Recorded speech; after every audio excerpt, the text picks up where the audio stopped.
Vous êtes sur France 24 et vous avez raison. Bienvenue dans votre journal de l'Afrique. À la une ce soir, J-2 avant la Coupe du Monde de football au Qatar. Page spéciale dans ce journal, 3 lions, un aigle et une étoile.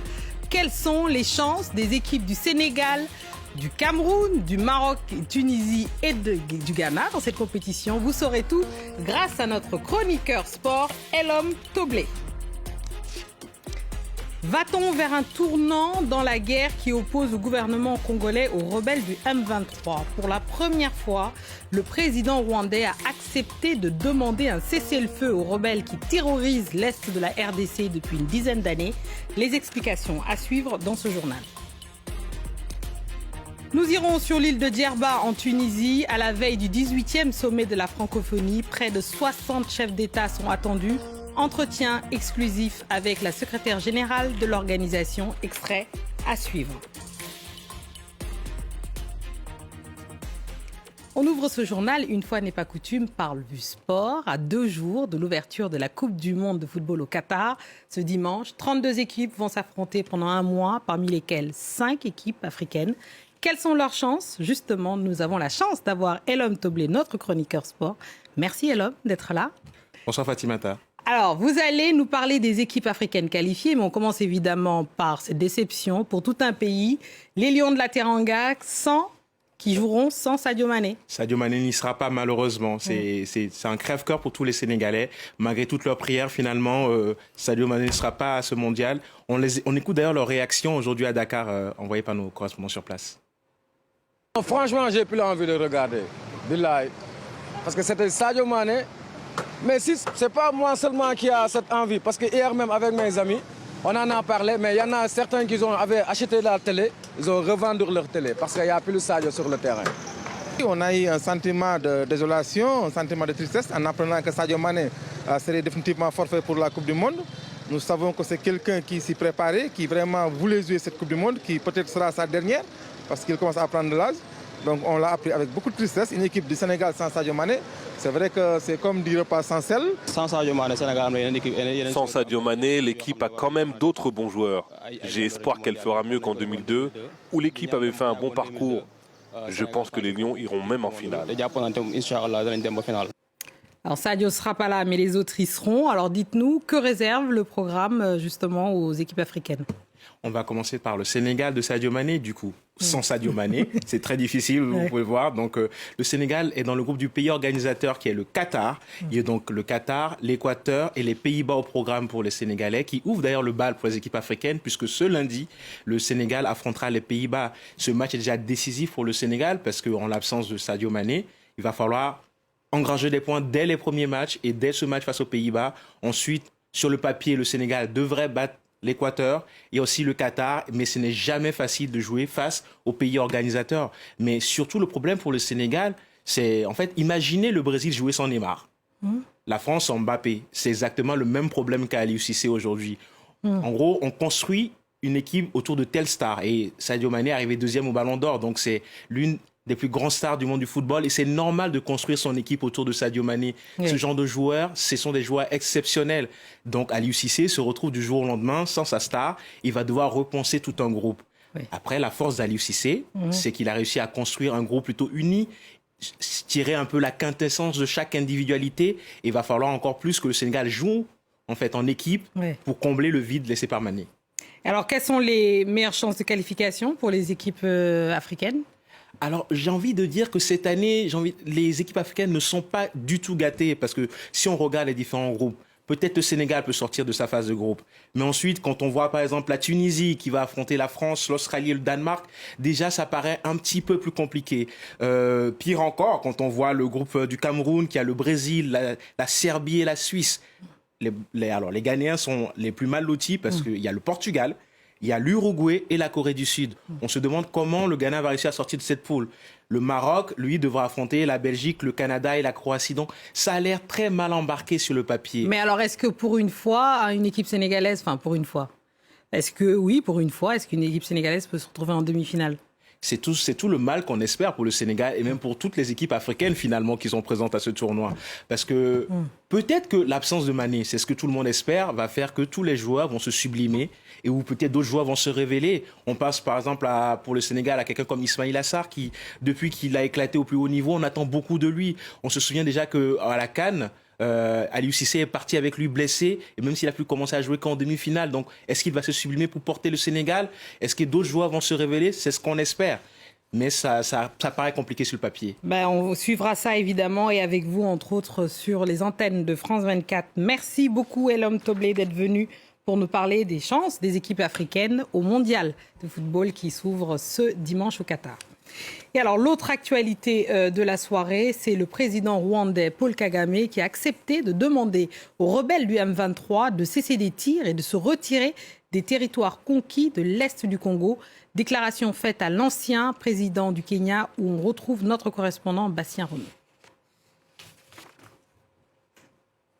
De retour à Nairobi, après des réunions avec des officiels congolais à Kinshasa et à Goma, l'ancien président kényan et actuel envoyé pour la paix de la communauté est-africaine, Uhuru Kenyatta, a organisé des rendez-vous téléphoniques avec plusieurs leaders de la région, parmi lesquels le président rwandais Paul Kagame. Et les deux hommes sont tombés d'accord sur deux sujets. Tout d'abord, il est urgent que les troupes est-africaines déployées dans l'est de la RDC prennent le contrôle le plus rapidement possible des zones qui sont actuellement sous le contrôle du M23.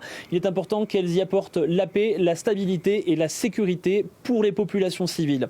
Et ensuite, selon le communiqué publié par Uhuru Kenyatta, le président rwandais Paul Kagame aurait accepté d'exhorter le M23 à un cessez-le-feu et à un retrait des zones qu'ils occupent actuellement. Mais voilà, quelle va être la suite de ce conflit dans l'est de la RDC? Impossible de le dire pour l'instant.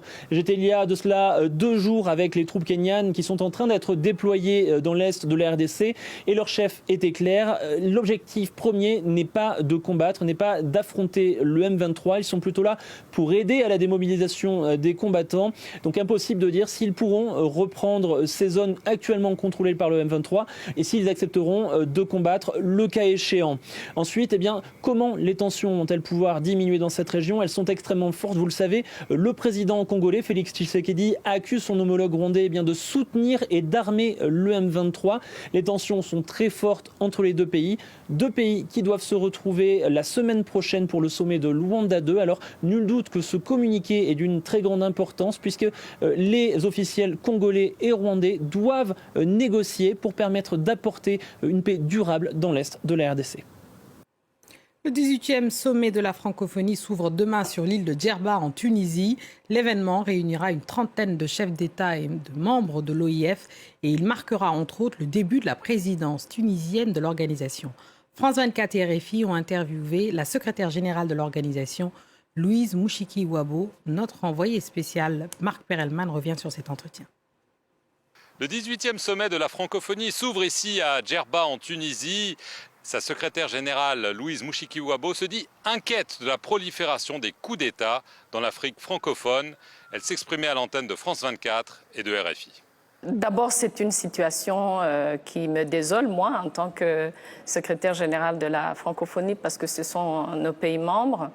Mais en même temps, je crois qu'il faut être réaliste par rapport à la situation politique dans le monde. Je pense que je ne me trompe pas si je dis que le monde va mal. Et ça comprend le monde francophone aussi. Nous avons d'autres pays, puisque vous parlez du continent. Nous avons l'Éthiopie, nous avons le Mozambique, ce n'est pas des pays francophones. Ceci dit, les coups d'État qui reviennent sur le continent, c'est quand même perturbant. Je trouve que notre organisation, de toutes les crises que nous avons eues cette année, le Tchad est le pays où nous avons beaucoup investi, nous continuons, nous restons présents. Que ce soit dans le chemin du retour à la Constitution, mais vous savez, ce ne sont pas les organisations multilatérales ou internationales qui vont changer la vie politique de nos pays, ce sont les dirigeants des pays et ce sont les citoyens des pays. Cette question sera au cœur d'un huis clos entre les chefs d'État et de gouvernement ici à Djerba. De son côté, Louise Mouchiki-Ouabo sera réélue pour un mandat de 4 ans à la tête de la francophonie. On reste en Tunisie car le pays connaît aussi une recrudescence de spectacles d'humoristes ces dernières années et pas seulement en dialecte local, à l'occasion d'un premier festival d'humour francophone, Normal NT, et qui s'est tenu le mois d'octobre à Tunis. Lilia Blaise et Hamdi Tili sont allés à la rencontre de ces artistes qui arrivent à faire rire au-delà des frontières de leur pays. La télé, c'est que de la télé. Sur scène, avant le spectacle, Adel répète timidement ses sketchs. Il ne veut pas tout dévoiler pendant les répétitions. Ce Français d'origine algérienne se produit pour la 2e fois en Tunisie, où il commence à trouver son public. Je traite de sujets qui parlent à tout le monde. C'est pas très parisien, c'est pas français. Moi, par exemple, je parle des visages. On a tous un visage. Et c'est un truc tout con, mais qui parle à tout le monde et qui rassemble les gens. Les visages. Je parle des poules aussi. On sait tous c'est quoi des poules. Adel a été révélée en Tunisie grâce à une résidence d'humoristes francophones, l'initiative Farahni, qui s'est déroulée en mai dernier. C'était super enrichissant, ça a permis de voir qu'on pouvait se comprendre, qu'on pouvait rigoler des mêmes choses, même si on n'habite pas au même endroit. Et devant le public, Adel enchaîne les références. Bonsoir. Une catégorie de gens que j'aime pas, c'est ceux qui ont des grosses voitures, peut-être qu'on a dans la salle. Je crois que oui. Mais ils sont là, ils font à l'arrêt. Mais tu conduis une voiture ou un taureau? À ses côtés, 2 humoristes sénégalais, le duo Baladiop-Willy, qui se produit pour la première fois dans le pays. Alors bonsoir les femmes! Des blagues qui séduisent le public tunisien, malgré des différences culturelles. C'est très intéressant comme distance, oui. C'est des rires assez différents, le rire algérien, le rire sénégalais, le rire belge. Pour les organisateurs du festival, il s'agit de valoriser le français, en perte de vitesse dans le pays. Et on a choisi l'humour pour faire redémarrer cette chose-là, pour démystifier un peu ce problème de langue, qui n'est pas un problème, qui doit être justement une solution. Le sommet de la francophonie a aussi mis à l'honneur de nombreux artistes francophones et des partenariats culturels et éducatifs pour faire perdurer l'apprentissage du français. Et sur ces images qu'on se quitte, merci à tous ceux qui nous ont suivis partout où ils sont, de Dakar à Djerba en passant par Nairobi, et bonne chance à toutes les équipes africaines et toutes les autres évidemment dans la compétition. Merci et restez avec nous car l'actualité continue sur France 24.